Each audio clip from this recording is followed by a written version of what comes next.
Well,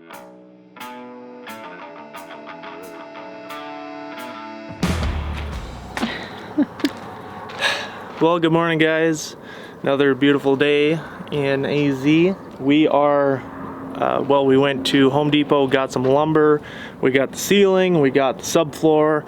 Maddie finally got to pick out her flooring itself, as well as got some materials for cabinet boxes. So what I've done so far is this is our 1/4 inch underlayment for the flooring that we got. And we can sacrifice a little bit, so what we did is we cut some 4-inch furring strips, and what these will do is we'll glue and screw these to the ribs. That way we can put the shiplap up nicely. We don't have to worry about hitting a place where we can't put a sheet metal screw or anything, make it look pretty, as well as it just makes a little bit better of a bond having the furring strip in there. So we're gonna get these up, and then we're gonna start on the shiplap.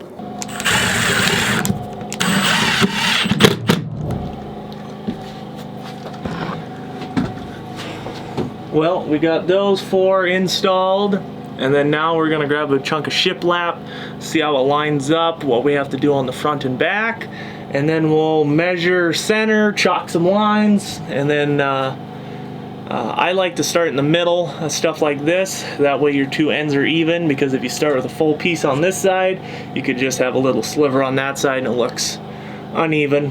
So grab that, go from there.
So what we're working on now is we got to get a little nice trim piece in here. So we're gonna have a piece that comes down and then returns into the window. That way we can use quite a bit of the window. So what I'm doing is I'm putting in some furring blocks. Well, furring, and it'll actually be kind of structural, because this is where we'll fasten in this trim piece and the return here, as well as mounting the curtains and everything. So I'm getting these 2x4 pieces mounted up, and then once we get that done, we'll get this piece cut, and then take a nap. Okay. No? Oh, okay. We'll see.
So this piece took a lot longer than this piece did. We wanted, this was all factory trim right here that we wanted to use, so we had to make sure that cut was nice. And Yeah, but now we just have to get that bottom piece on it, and then we can go have some dinner. Oh yeah, that's one of my biggest pet peeves is when you see, no offense, not trying to be mean to anybody, when they say professional van conversion and you see just the bare metal around the doors. I don't like it either. That's always the first thing that I notice, especially when it's this metal on the back doors. It just... incomplete look. Yeah. It's like not having trim on a window in a house. Yeah. It is a very difficult cut and thing to put wood around, but very time consuming. Completely worth it. It's taken us way longer to do just these trim pieces. We had the whole ceiling up, and then to take our time to do the trim pieces, that's what really does it.